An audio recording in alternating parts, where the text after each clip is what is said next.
Sejam todos bem-vindos a essa casa de caridade, de luz, de oração. Vocês estão todos bem? Antes de começarmos os trabalhos de hoje, tem uns recadinhos para dar, tá? Primeiro, vou colocar o celular no Vibra.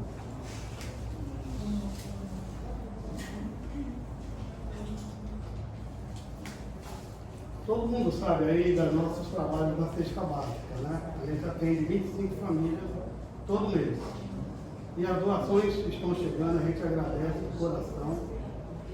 Essa semana nós montaram as cestas básicas na quinta-feira, para entrega no sábado, tá? Então ainda tem alguns itens faltando. Quem quiser nos ajudar, depois procure a secretaria. Se informe lá dos itens que estão faltando, tá bom? É muito importante a ajuda de vocês, porque a caridade é feita por vocês. O centro apenas embala e entrega para as famílias, tá bom? Outra coisa, a Magda me avisou que ainda existe 10 crianças para sacolinhas de Natal, tá? Quem quiser adotar uma criança, depois procura a secretaria, a Tuca. Agora nós vamos nos preparar para mais essa tarefa. Essa segunda-feira, vamos acalmar os nossos corações, elevar o nosso pensamento ao Criador, para agradecer por mais esse dia de nossas vidas, por permitir novamente estar aqui nessa casa de bênção para mais essa tarefa. Nosso muito obrigado por tudo, Senhor. Ampara-nos hoje e sempre. Pai nosso que estás nos céus, santificado seja o vosso santo nome. Venha a nós o vosso reino. Seja feita a vossa vontade, assim na terra como nos céus. O pão nosso de cada dia nos dai hoje. Perdoai as nossas dívidas, assim como devemos perdoar os nossos devedores. E não nos deixeis cair em tentação, mas livrai-nos de todo mal. Porque o reino, o poder e a glória para todos sempre. O palestrante de hoje é um frequentador da casa desde 2014, com o Antônio Carlos. Seja bem-vindo, Antônio Carlos.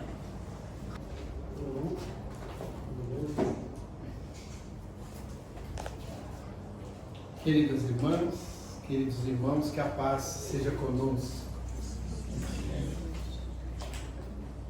Nós hoje poderíamos falar de diversos assuntos que estão em pauta na vida cotidiana do nosso planeta. Assuntos estes que nos trazem muita tristeza, dor, muita apreensão, principalmente pelos nossos irmãos que se degladiam ainda no Oriente Médio, na Europa, né?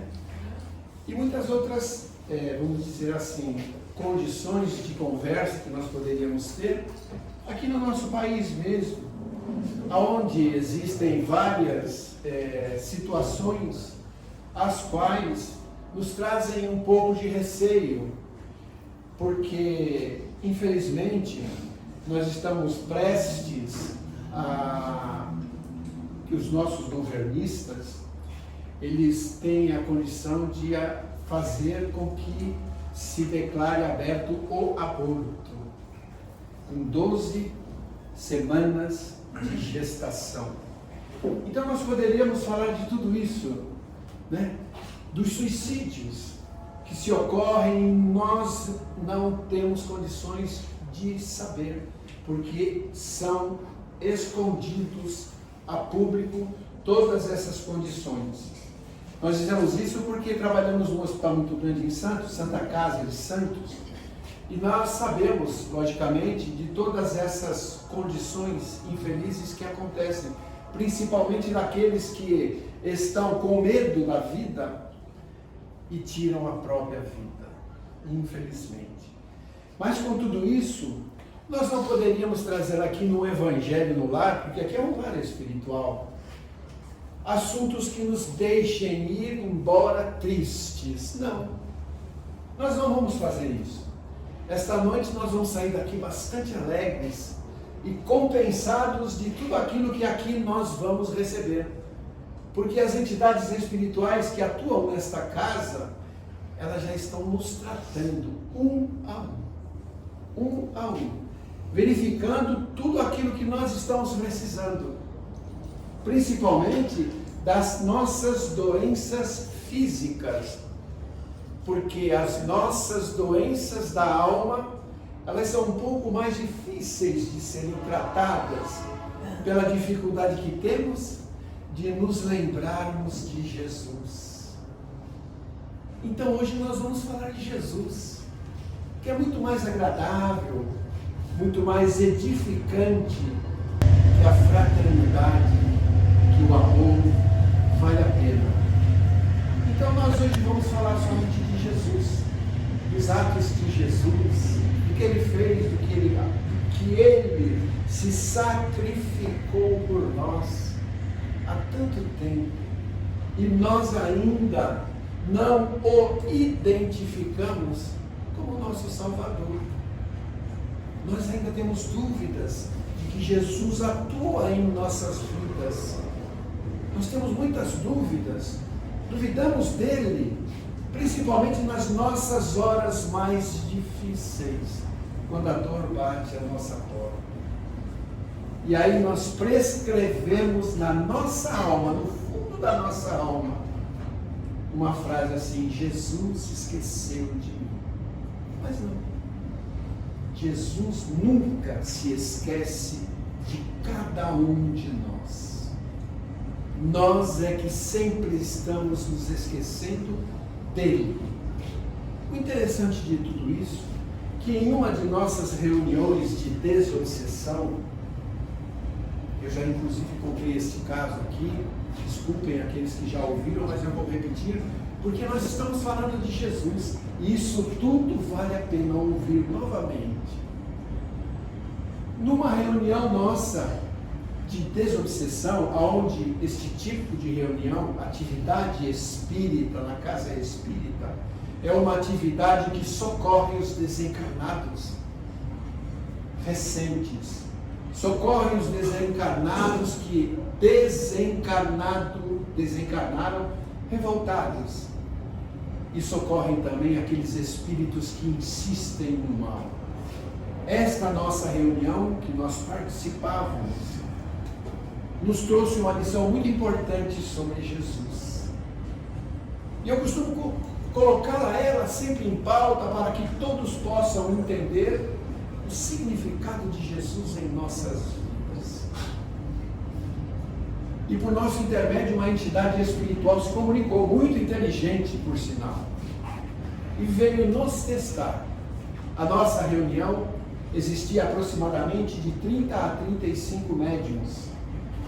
Médiuns psicofônicos, médiuns esclarecedores e médiuns de sustentação. Psicofônicos é aquele que dá ao espírito a condição de se comunicar pelas suas cordas vocais, como eu sou um deles. O esclarecedor é aquele que conversa com as entidades espirituais. E os sustentadores são aqueles que ficam na reunião em prece, nos fortalecendo e dando fortalecimento para que a reunião se faça de uma forma bastante acessível a todos. E por nosso intermédio se comunicou um espírito que se dizia interessadíssimo em se tornar espírita. E ele falava assim, quando nós demos passagem a ele, oportunidade dele se comunicar, ele falava com o esclarecedor assim: eu estou admirado com vocês, porque eu vejo em vocês, pelo que vocês falam, muita sinceridade para com Jesus, para com o amor, para com a causa que vocês abraçaram, que é a doutrina dos Espíritos. E o nosso irmão, o esclarecedor, por sinal, não tinha muita capacidade, estava iniciando na doutrina há muito pouco tempo, e o Espírito percebeu isso. Percebeu a inabilidade desse nosso irmão da incapacidade que tinha de conversar com o espírito à altura daquele que se apresentava. E ele falou: eu estou admirado com vocês, e eu estou quase me tornando espírita. Ele: ô meu irmão, fique à vontade, nós estamos aqui para colaborar contigo, e quem sabe te encaminhar para a doutrina, que essa é uma doutrina maravilhosa, quando nos explica tudo, e principalmente nos explica o que Jesus fez por nós, por intermédio dos nossos amigos espirituais. Mas eu preciso, para me tornar espírita esta noite, que você me responda 3 questões que eu estou querendo fazer. E se você me responder condizente com o que eu penso, eu sairei desta casa esta noite espírita.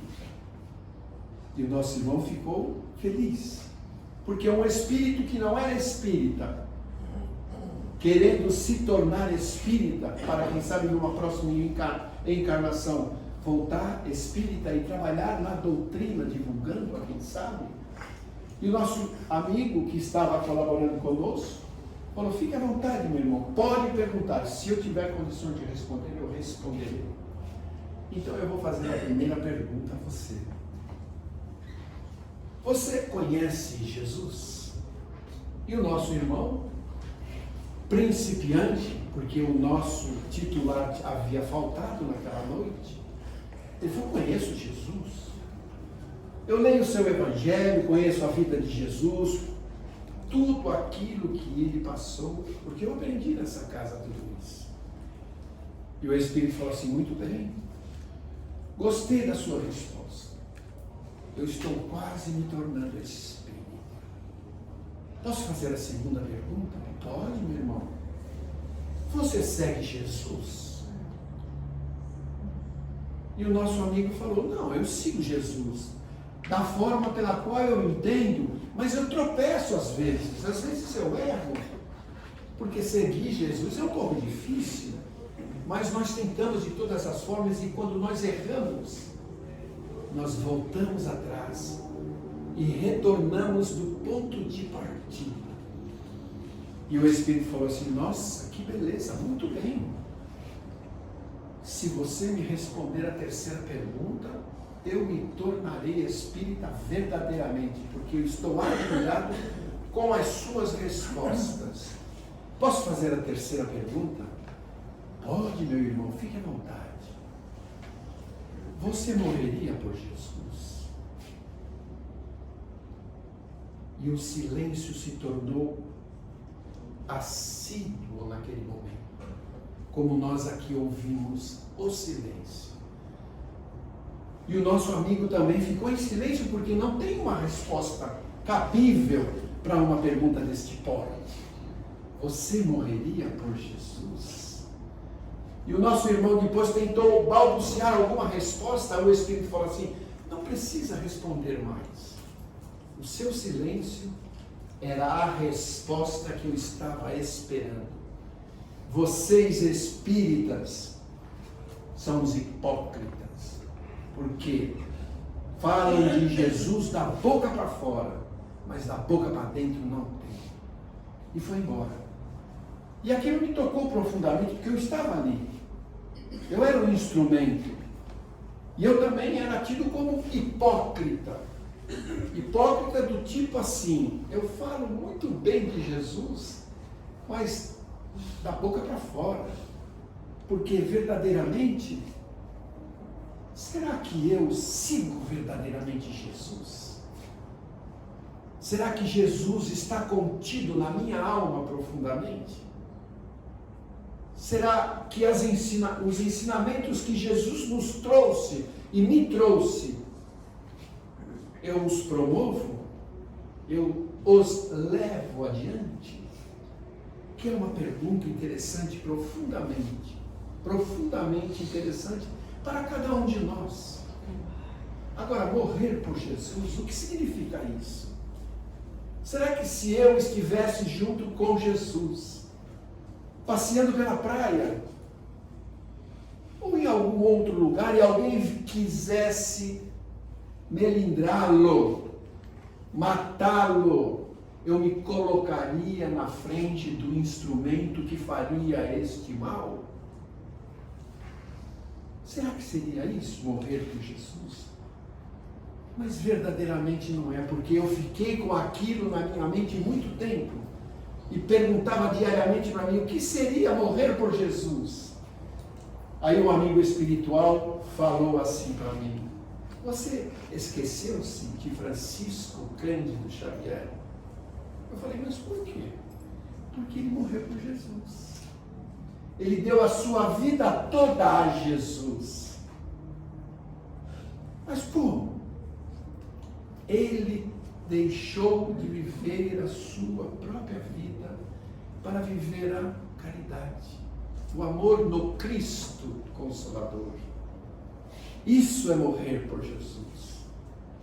Porque nós não fazemos ideia da portentosa força que esse nosso grande irmão tem.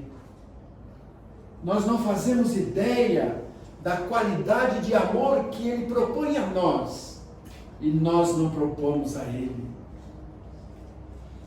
Nós não fazemos ideia verdadeiramente do que significa o plano espiritual de Escol, nossos maiores. Nós não fazemos ideia. É como esta passagem de Lucas, que está no Evangelho, que diz o seguinte: e uma mulher que tinha um fluxo de sangue havia 12 anos e gastara com os médicos todos os seus haveres e por nenhum pudera ser curada. Chegando por detrás dele, Jesus tocou na orla dos seus vestidos e logo se estancou o fluxo sanguíneo. E Jesus disse: quem é que me tocou? E negando todos, disse Pedro e os que estavam com ele: mestre, a multidão te aperta e te oprime e dizes: quem é que te tocou? Como quem diz: como nós saberemos? E Jesus disse: alguém me tocou, porque bem conheci que de mim saiu virtudes. Então, vendo a mulher que não podia ocultar-se, aproximou-se dele tremendo e pôs-se de joelhos e disse diante do povo a causa que lhe havia tocado as vestes. E sarara. Ficou curada só de tocar nas vestes de Jesus. E Jesus lhe falou: tem bom ânimo, minha filha, a tua fé te salvou, vai em paz. Vocês já imaginaram isso? Uma passagem de Lucas, que está no Evangelho de Lucas, sem dúvida nenhuma, que nos fala da mulher que estava prestes a desencarnar. Porque havia 12 anos que ela tinha um fluxo sanguíneo e não se estancava. E não tinha nada que a curasse, nada. E ela passou a mão, como Jesus estava passando, ela passou a mão nas vestes, no meio de uma multidão, e ela ficou curada. Porque ela saiu de casa e falou: eu vou me curar hoje, porque eu sei que Jesus passará por aqui. E eu, vendo-o, me curarei. E ela tocou e ficou curada. Isso chama-se magnetismo. Agora imaginem que magnetismo avançado tinha este homem, o mais puro que tocou os seus pés na terra. Uma energia fantástica, que pegava um pouco de terra, cuspia na terra, fazia uma borra e colocava sobre os olhos do cego, e o cego ficava curado de sua cegueira e falava assim: vai, que a tua fé te cura.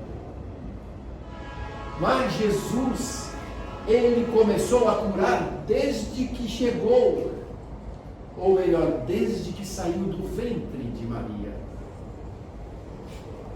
Bem desta forma, Jesus começou a participar dos seus milagres.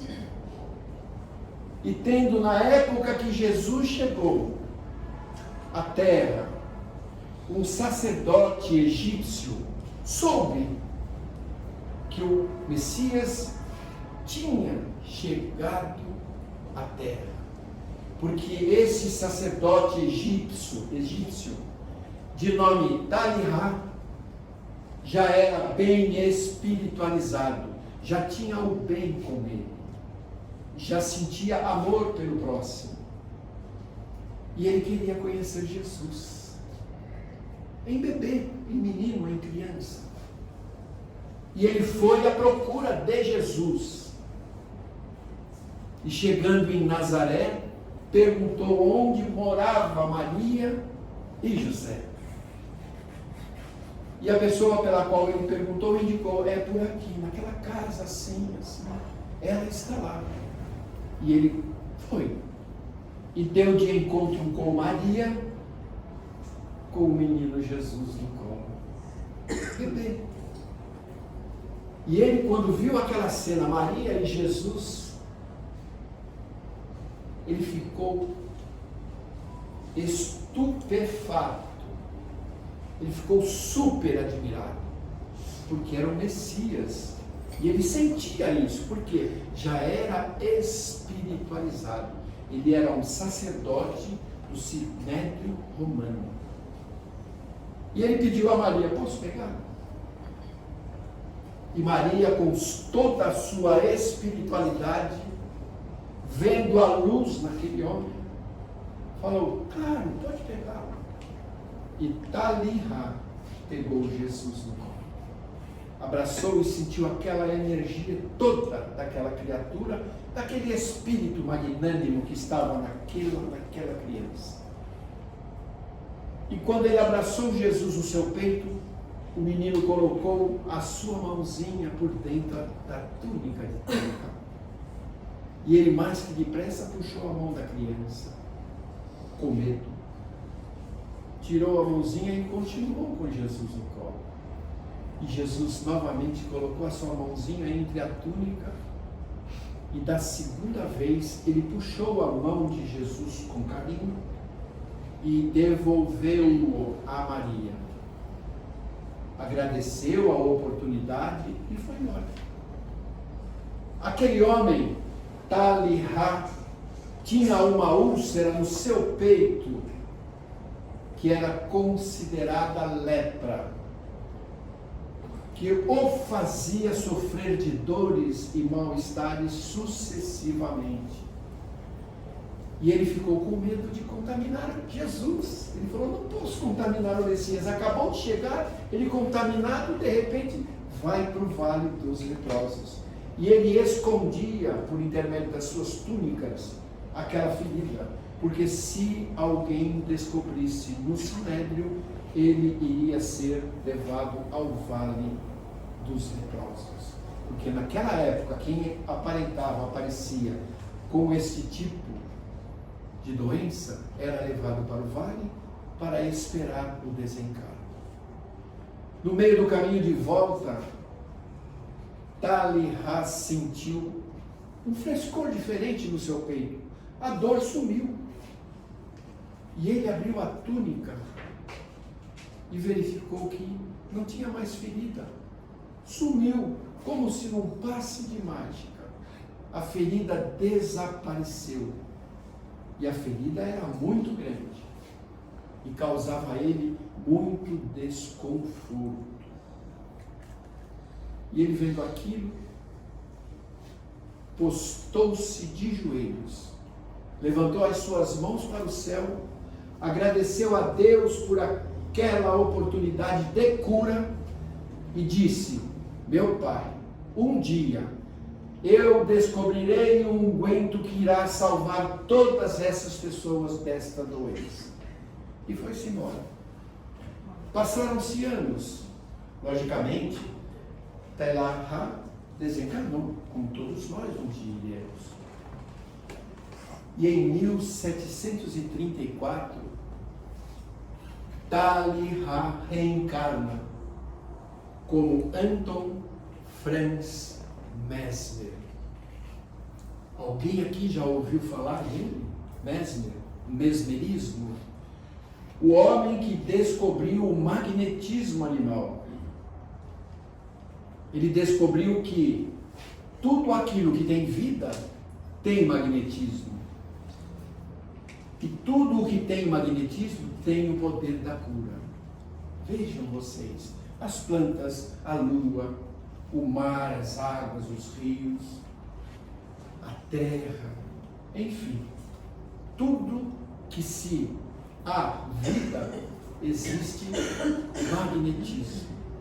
E no homem não é diferente. Também temos o magnetismo animal. E Mesmer descobriu tudo isso, provou tudo isso, mas foi tido como um louco, porque ele também era médico, alquimista. O alquimista é aquele que trabalha com a natureza. E ele levantou uma tese sobre este tipo de situação, de força magnética. E os médicos falaram que ele estava ficando louco. Mas ele desencarnou, octogenário, com esta tese, e alguns dos médicos começaram a ler, estudar, pesquisar sobre isso. Só que Mesmer também desencarna. Desencarnou em 1815 na Alemanha. Ele era suíço. Mas vejam o que é Jesus. Quando Taliha falou que iria descobrir um unguento que iria salvar aquelas criaturas sofredoras da lepra, ele não falou aquilo brincando, não, de alegria. Ele falou do fundo da sua alma, porque ele era um espírito já com uma grande capacidade espiritual. E em 1973, em Betim, Minas Gerais, na colônia Santa Isabel, no Centro Espírita Verdal, João Nunes Maia, alguém já ouviu falar nele? João Nunes Maia era um médium que existiu em Minas Gerais. Ele foi fazer o lançamento de um livro dele, um livro intitulado Além do Ódio. E os espíritos, personagens deste livro e os amigos espirituais desse nosso irmão, do tio Nunes, como nós o chamávamos, pediu para que ele fosse fazer vamos dizer assim, a divulgação do livro nessa casa, na colônia Santa Isabel, no Centro Espírita Campos Verdal. E ele obedeceu, foi lá. Levou 140 volumes. Chegando no centro, como aqui mais ou menos, existiam aproximadamente 400 pessoas. E ele levou 140 unidades. E ele levou com a intenção de distribuir para cada um daqueles que estivessem lá. E ele foi recebido pelo presidente da casa, João Pipoca. Era um rapaz que também era afetado pela doença, a hanseníase. Na época era muito difícil de curá-la. Ele já não tinha o nariz, os dedos eram tocos, pequeninos, a doença já tinha comido todo. Mas ele, que era o presidente da casa, agradeceu a vinda do tio, o tio Nunes, e o tio falou: nossa, ô João, eu trouxe 140 exemplares, só que não vai dar para todo mundo. Ele: calma, tio, vai dar sim, porque aqui são famílias, não são unidades, são famílias. E as famílias, elas têm aproximadamente 10, 8, 5 pessoas, às vezes 4, E eu acredito que todos esses livros darão para todos lerem, porque se entregar um livro para uma família, todos vão ler. Podem até estudar o livro. E assim foi feito. Foi entregue 139 livros para as famílias. E sobrou um livro. E o tio falou assim: esse aqui é para você. Entregou para ele. E ele ficou muito feliz. E nisso ele recebeu também uma mensagem do Dr. Bezerra de Menezes. E quando a reunião estava prestes a se concluir, o tio Nunes olhou para a porta principal da casa e visualizou uma multidão, vários espíritos escravos, entrando, todos a caráter, inclusive com ferramentas. E fizeram uma ala, 2 fileiras, uma de cada lado. E no meio dessa ala entraram os espíritos citados no livro e mais alguns espíritos também amigos e simpatizantes da causa. E quando se acomodaram todos na casa, por final entrou um espírito vestido a caráter do século XVIII, aproximou-se do tio Nunes e falou assim: papel e lápis na mão, porque agora eu vou te dar a fórmula de unguento que irá curar todas essas criaturas, toda esta doença, mas principalmente vai curar também as doenças da alma. E assim que o tio Nunes recebeu a fórmula da pomada Vovô Pedro. Alguém aqui conhece? Que é uma fórmula, é uma pomada, é um unguento de Jesus. Porque foi Jesus que curou Talihá, e por esta cura ele prometeu a Deus, o nosso Pai, que traria um unguento, quem sabe um dia, para tratar de todas as doenças, não só a hanseníase, mas de todas as doenças. Basta-nos, sem dúvida alguma, consumi-la como a mulher que estava com aquela hemorragia fez. A tua fé te curou. E essa pomada, trazemos histórias dela de muitas curas, muitas curas. A principal que eu acho que teve, foi a minha. Por quê? Porque eu tive uma época, em 2000, meu apendicite suporou. O meu intestino rompeu-se dentro do meu abdômen. E para que eu pudesse continuar vivendo, o médico fez a cirurgia, retirou todos os meus órgãos e a cavidade ficou completamente vazia. E foi lavado com soro. Só que colocaram novamente todos os equipamentos do meu corpo para dentro, fecharam, e o médico falou para minha esposa assim: olha, nós vamos aguardar 72 horas, porque é o tempo que ele tem de recuperação.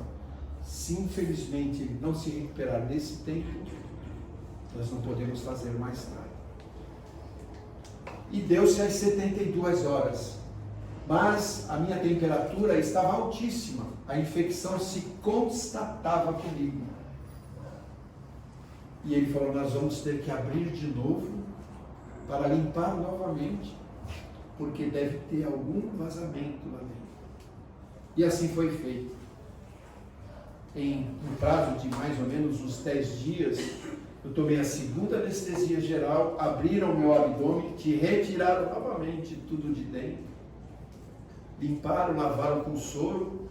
Isso eu estou contando porque a instrumentadora que estava junto com o médico, ela depois veio conversar comigo. E ela me contou tudo isso.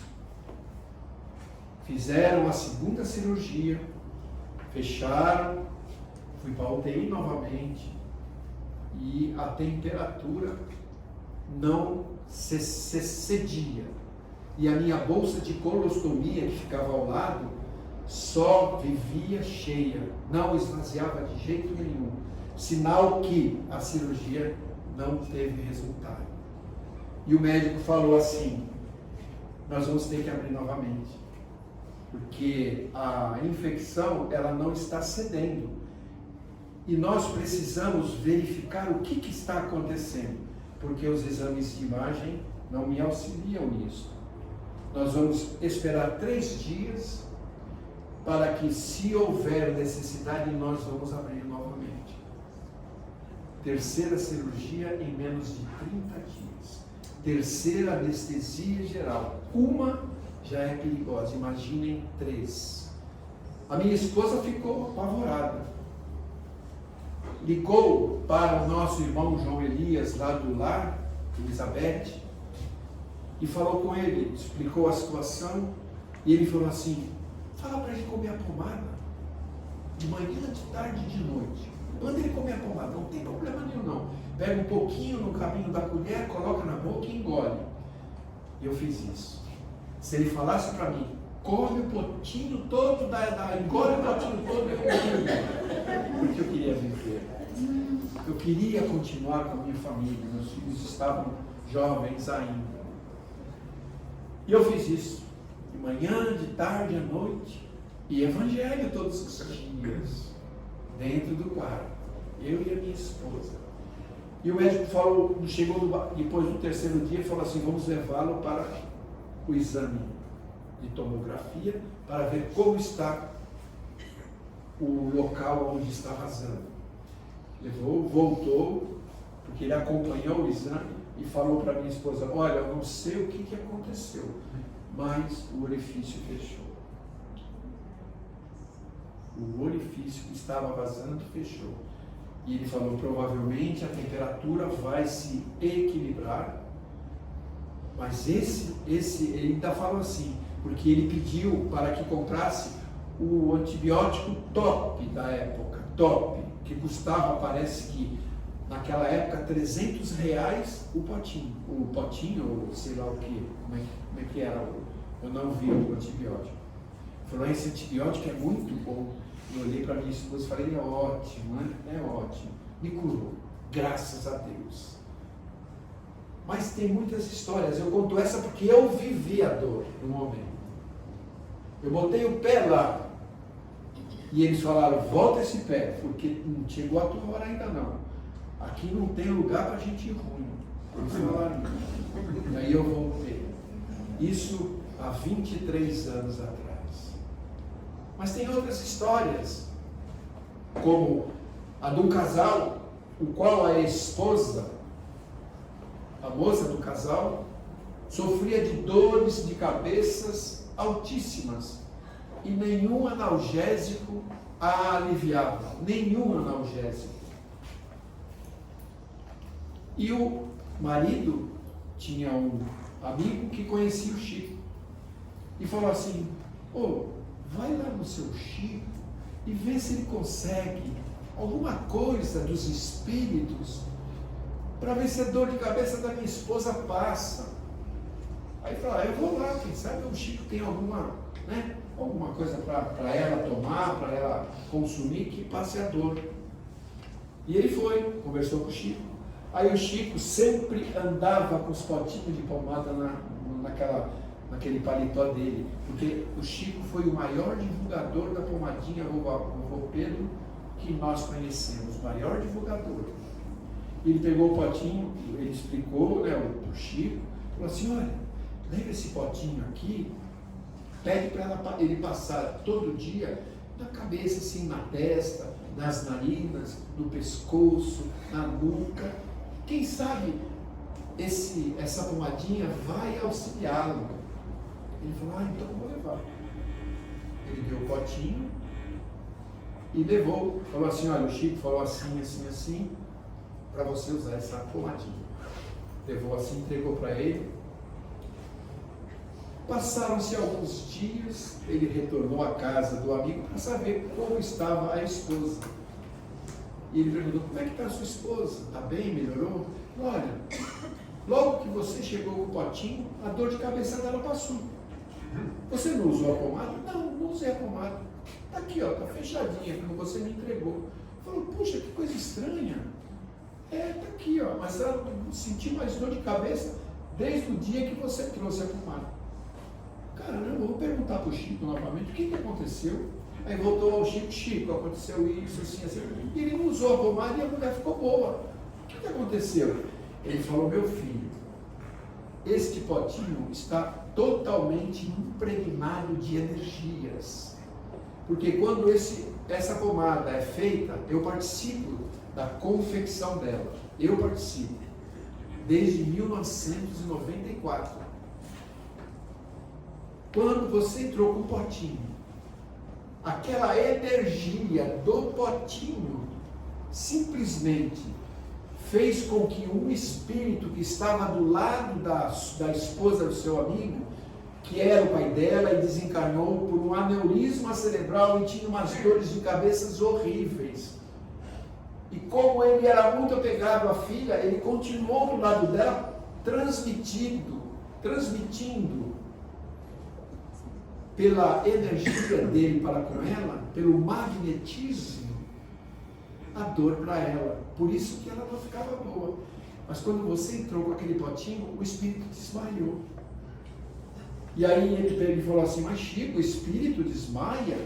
Sim, o espírito desmaia, o espírito tem fome, tem sede, tem sono, se cansa, e assim vai. Então, o espírito desmaiou, os amigos espirituais que estavam ali o encaminharam para tratamento e aliviaram aquela senhora da dor. Vejam a portentosa força que essa pomada tem. E tem muitas outras histórias, porque se eu fosse começar a contar aqui, a gente varava a noite. E são histórias verídicas. Tanto é que tinha um rapaz de rua que tinha uma doença, uma ferida muito grande na perna. E ele ganhava dinheiro com aquela ferida. Aqueles homens que ficam mostrando a ferida secretiva, com aqueles panos todos sujos, para o pessoal se apiedarem e darem esmolas. E ele ganhava a vida, ele vivia da ferida da perna dele. E foi um dos primeiros tratamentos do tio João, do tio Nunes. Mas, quando a ferida estava quase se cicatrizando, o amigo que estava enferidado falou assim, tio, pode parar. Essa pomada aí vai me curar. E como é que eu vou ganhar dinheiro depois? E ele não permitiu mais se passar sem a pomada. Quer dizer, aquela ferida simplesmente iria ficar afeiçoada ao seu perispírito e ele provavelmente iria ter um problema sério com aquele membro onde a ferida se apresentava.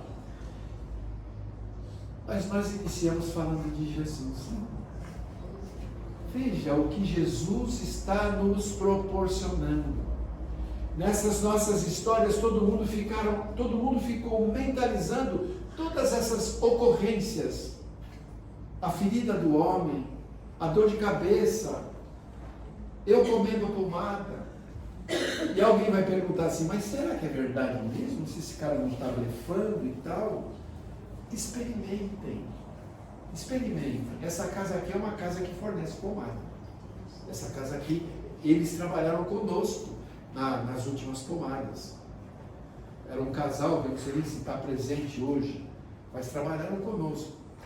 Mas vejam, uma pomada que tem por emanação de amor Jesus. Jesus, somente Jesus. Então, como nós falamos do amigo espiritual que veio nos dar uma lição sobre conhecer Jesus, seguir Jesus e morrer por Jesus, é o momento que nós, neste aparato todo de dificuldades pelas quais passamos no mundo, na nossa cidade, conosco, porque quem aqui não teve um problema? É muito difícil isso. Até Jesus, que foi o homem mais puro que pisou na terra, teve. Então vamos começar a pensar nisso. Será que eu sou espírita verdadeiro para Jesus? Será que quando eu saio de casa, eu peço, Jesus, faz de mim um instrumento do teu amor e da tua paz, para que todos aqueles que cruzarem comigo no caminho possam sentir a tua presença? Não porque eu sou melhor, não, porque Jesus se faz presente sempre em nossas vidas. Basta nos entendê-lo, porque Ele nos entende, Ele nos entende. E Ele sabe da nossa ignorância do cristianismo. Da nossa ignorância do cristianismo. Lemos o Evangelho, eu particularmente leio todos os dias. Mas, algumas vezes, nós esquecemos daquilo que aprendemos. Nós esquecemos da virtuosa presença de Jesus em nossas vidas. E às vezes nós fazemos um bloqueio tão grande que ele tem uma dificuldade enorme para permitir que os Espíritos nos auxiliem. Então o que acontece? Temos o nosso livre-arbítrio e nós responderemos por aquilo que fizemos de errado. Nós fazemos aquilo que nós queremos, porque a doutrina dos Espíritos, ela não nos condena, ela não faz parte dos nossos erros, porque os erros são nossos, mas ela nos dá toda a literatura possível para que nós possamos entender da onde viemos, o que somos hoje e para onde nós iremos. Não é verdade? Alguém aqui sabe, pela condição de vida que leva, para onde que vai? Eu tenho até medo, porque às vezes eu pergunto assim, e vou perguntar aqui hoje, alguém aqui está preparado para desencarnar? Ninguém, né?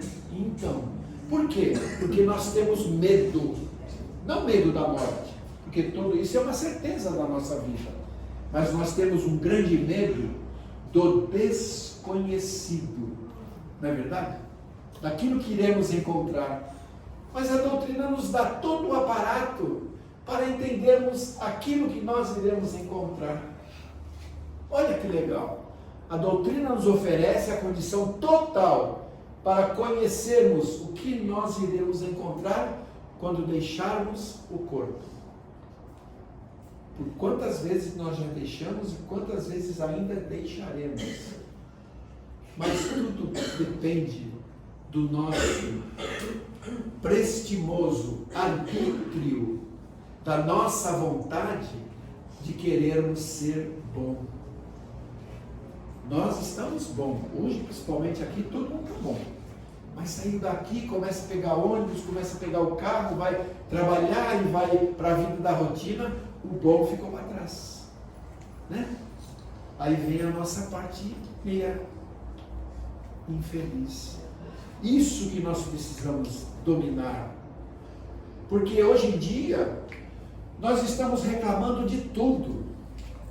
A gente só não reclama de política, o resto a gente reclama de tudo.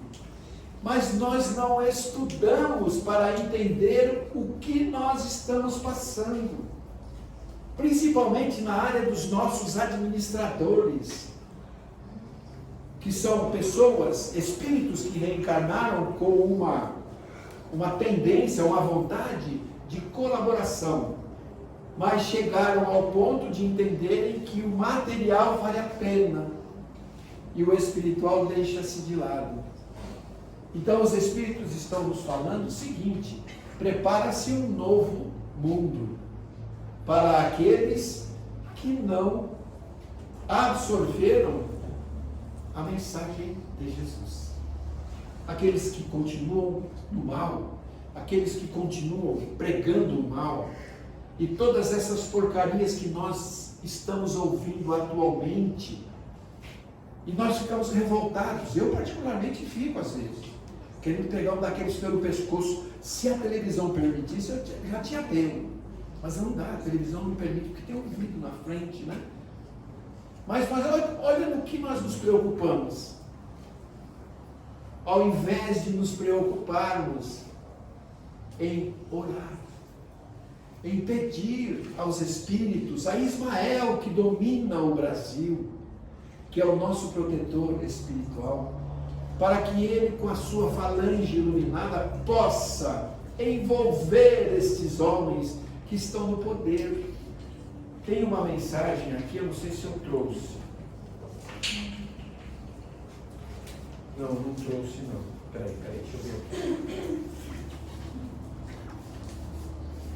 Está aqui. Eu estou pesquisando para me atualizar com relação à doutrina dos Espíritos em toda essa nossa atualidade presente em nossas vidas. Então, no livro Brasil, Coração do Mundo, Pátria do Evangelho, no prefácio que Emmanuel nos faz naquele livro, é de 1947, diz assim, duas partes importantes que eu peguei do prefácio. O Brasil não está somente destinado a suprir as necessidades materiais dos povos mais pobres do planeta, mas também a facultar ao mundo inteiro uma expressão consoladora de crença e de fé raciocinada, que é a doutrina espírita, e a ser o maior celeiro de claridades espirituais do orbe inteiro, do planeta todo. O povo vai vir procurar futuramente o Brasil para se acalmar, para se suavizar de todas as opressões sofridas. E no final ele fala assim, prestem bem atenção, peçamos a Deus que inspire os homens públicos atualmente no leme da pátria do Cruzeiro, que é o Brasil, que nesta hora amarga, em que se verifica a inversão de quase todos os valores morais nos seios das oficinas humanas, saibam eles colocar muito alto a magnitude dos seus precípuos deveres, dos seus deveres mais importantes, que é trazer a fraternidade e o bem-estar para o povo. E a vós, meus filhos, que Deus vos fortaleça e abençoe, sustentando-vos nas lutas depuradoras da vida material. Isso somos nós, que já acreditamos no Cristo, que já estamos lutando para crescer espiritualmente e já estamos deixando de lado o pior, que é o mal. E o bem já está fortalecido em nós. Graças a Deus. E esse livro quem trouxe foi Humberto de Campos. E ele esclarece o seguinte: Jesus transplantou da Palestina para a região do Cruzeiro a árvore magnânima do seu Evangelho, que é aqui o Brasil, a fim de que seus rebentos dedicados florescessem de novo, frutificando em obras de amor para todas as criaturas. Olha só, a fim de que seus rebentos dedicados florescessem de novo. Quem são esses rebentos dedicados? Somos nós, os que acreditam no Cristo Jesus.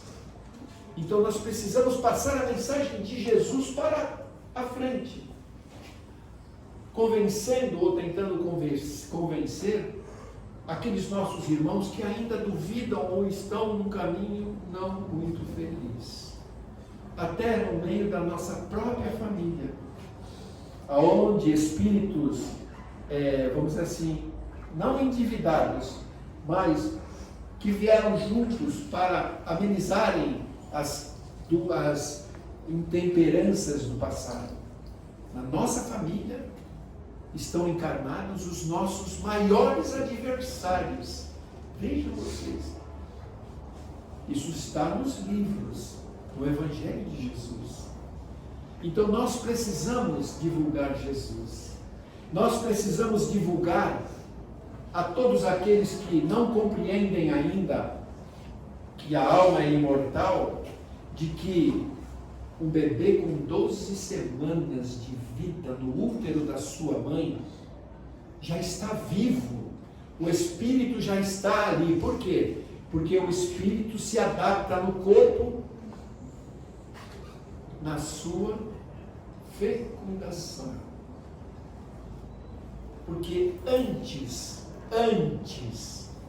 do espírito se propor a reencarnar, ele se encontra com seus pais no mundo espiritual, se propondo, pedindo para que eles deem uma chance a mais a ele, para que ele possa voltar ao corpo, para rever os seus equívocos cometidos no passado.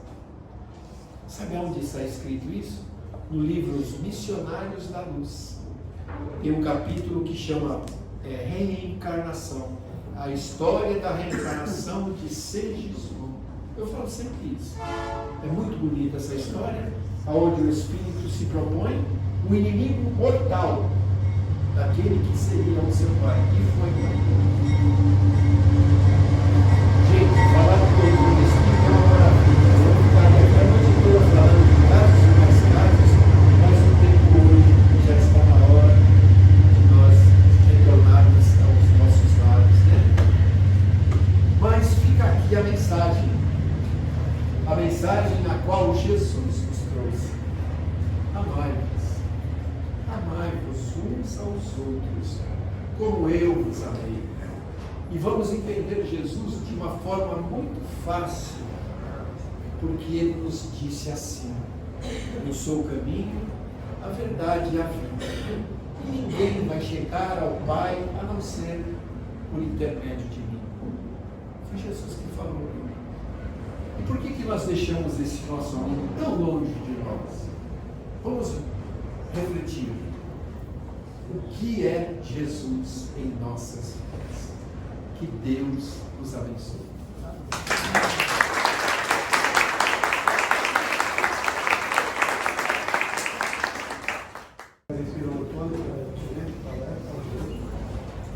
Vamos preparar para o papo, tá bom? Lembrando que esse papo é único, seu. Vamos cantar bem para concluir aquilo que nós viemos aqui hoje pedir a Deus, tá bom? O nosso muito obrigado por tudo e amparo Deus e fé, Senhor. Ave Maria, cheia de graça, o Senhor é convosco. Bendita sois vós entre as mulheres, bendito é o fruto do vosso ventre, Jesus.